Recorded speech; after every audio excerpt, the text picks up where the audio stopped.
The pilgrimage. A Medinan surah that gets its title from the reference to the sacred rite of the pilgrimage first enacted by Abraham. This theme is introduced by the condemnation of those who bar the believers from the access to the sacred mosque, and is followed by permission to fight when attacked. The surah begins with the Day of Judgment, and it castigates those who worship useless idols, describing them later as powerless to create even a fly.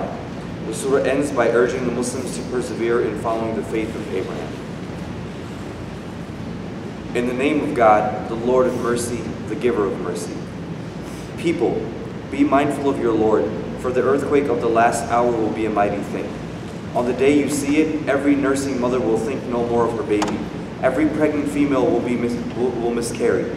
You will think people are drunk when they are not. So severe will be God's torment. Yet still there are some people who with no knowledge argue about God, who follow every devilish rebel, fated to lead astray those who take his side, and guide them to the suffering of the blazing flame. People, remember, if you doubt the resurrection, that we created you from dust, then a drop of fluid, then a clinging form, then a lump of flesh, both shaped and unshaped. We mean to make our power clear to you. Whatever we cause to remain in the womb for an appointed time. Then we bring you forth as infants, and then you grow and reach maturity. Some die young, and some are left to live on to such an age that they forget all they once knew. You sometimes see the earth lifeless, yet when we send down water, it stirs and swells and produces every kind of joyous growth. This is because God is the truth. He brings the dead back to life. He has power over everything.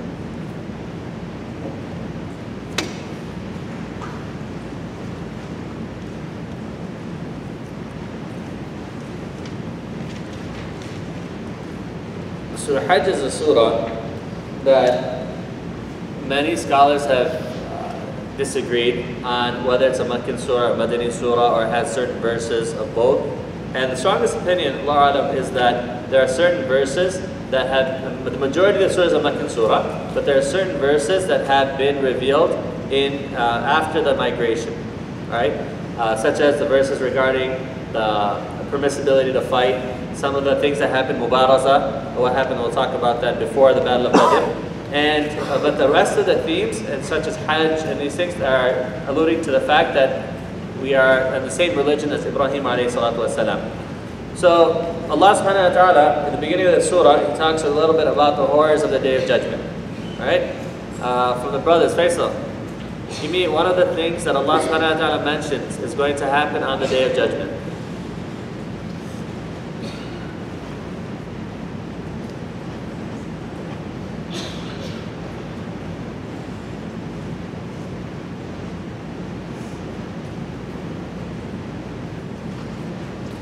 One of the things, you ask Maz for help? Maz? What is one of the things that's going to happen on the Day of Judgment? Resurrection. Huh? Resurrection. Yeah, before that. Think. It says written right there. 3 things you mentioned, 3 or 4 things you mentioned. Yes. Promise, inshallah. Sorry, I can't hear you.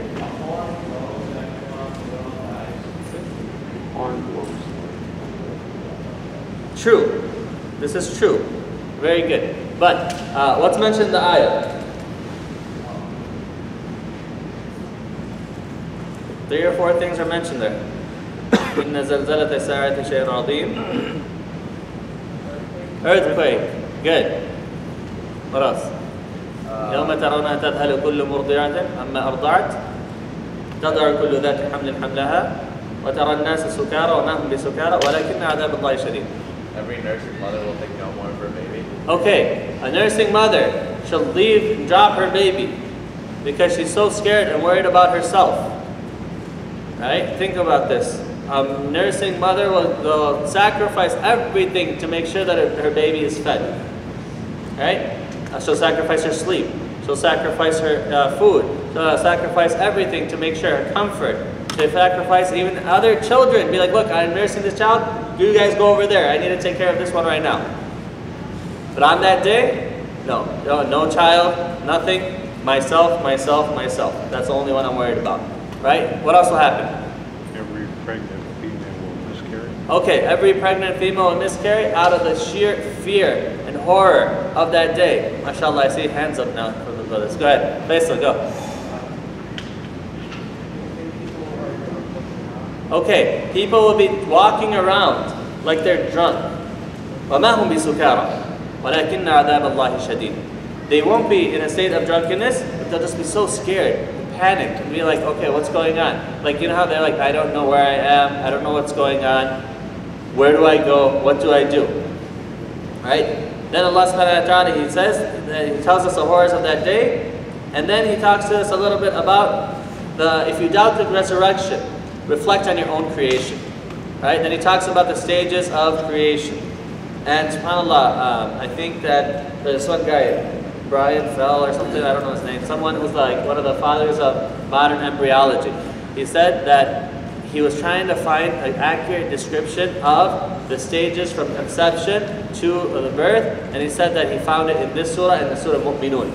And this is something, subhanAllah, like I'm not a doctor, I'm not a medical biology student, he is, but you know, this is something that you see the different stages that Allah subhanahu wa ta'ala describes, and you think that the one who has brought us into existence through these different stages, it's very easy for Him to recreate us subhanahu wa ta'ala. Then Allah subhanahu wa ta'ala tells us to reflect on the earth, right? How Allah subhanahu wa ta'ala sends down water, and then the earth, which was lifeless, stirs, swells, and produces every kind of joyous growth. That is because Allah subhanahu wa ta'ala is the truth, and He brings the dead back to life, which we see all the time. And He has power over everything subhanahu wa ta'ala.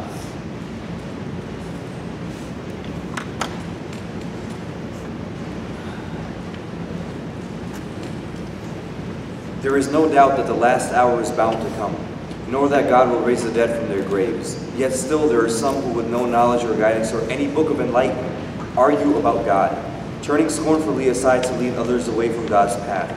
Disgrace in this world awaits such a person, and on the day of resurrection, we shall make him taste the suffering of the fire.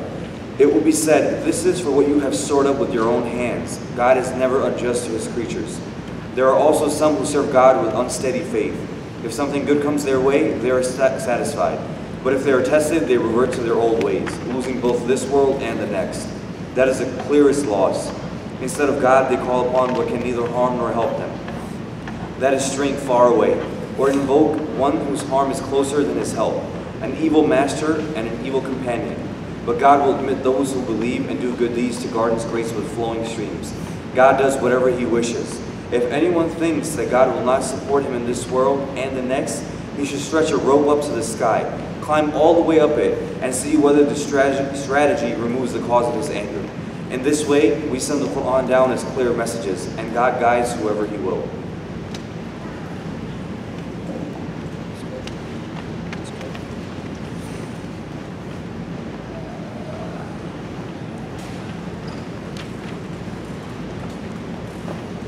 Allah subhanahu wa ta'ala mentions that there's no doubt that the akhirah is going to come, and Allah subhanahu wa ta'ala mentions that He was never unjust to His creatures, and then He mentions subhanahu wa ta'ala that وَمِنَ النَّاسِ مَنْ يَعْبُدُ اللَّهَ عَلَى حَرْفٍ فَإِنْ أَصَابَتْهُ خَيْرٌ اطْمَأَنَّ بِهِ وَإِنْ أَصَابَتْهُ فِتْنَةٌ انقَلَبَ عَلَى وَجْهِهِ خَسِرَ الدُّنْيَا وَالْآخِرَةَ ذَلِكَ هُوَ الْخُسْرَانُ الْمُبِينُ.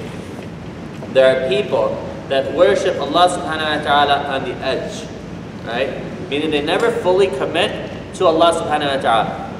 If they see benefit in worshipping Allah, they're happy, they're satisfied. But if they see that their faith, their commitment to their faith is challenging them, then he returns back to what he was like before. Allah subhanahu wa ta'ala said the person that does this, خَسِرَ الدُّنْيَا وَالْآخِرَةِ, he will lose his dunya and his akhirah. ذَلِكَ هُوَ الْخُسْرَانُ الْمُبِينُ. And that is the true loss. Because he doesn't benefit from this world, nor from the hereafter.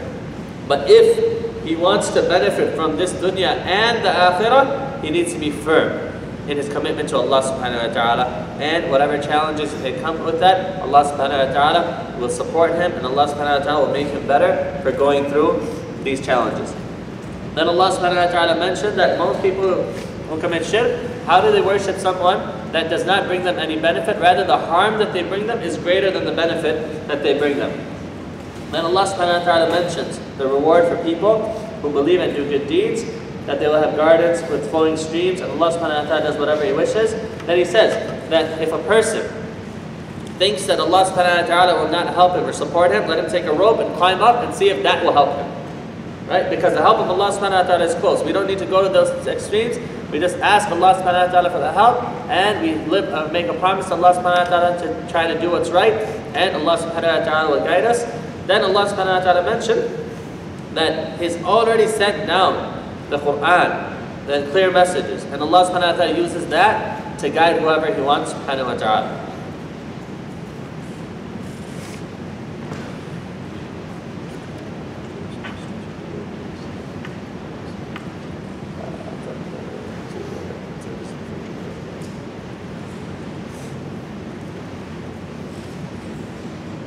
As for the believers, those who follow the Jewish faith, the Sabians, the Christians, the Magians, and the idolaters, God will judge between them on the day of resurrection.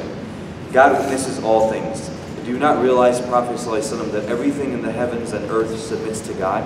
The sun, the moon, the stars, the mountains, the trees, and the animals. So do many human beings, though for many others torment is due. Anyone disgraced by God will have no one to honor him. God does whatever He will. These two kinds of people disagree about their Lord. Garments of fire will be tailored for those who disbelieve. Scalding water will be poured over their heads, melting their inside as well as their skins. There will be iron crooks to restrain them. Whenever in their anguish they try to escape, they will be pushed back in and told, "Taste the suffering of the fire." But God will admit those who believe and do good deeds to gardens graced with flowing streams. They will be adorned with golden bracelets and pearls. There they will have silken garments. They were guided to good speech and to the path of one worthy of all praise.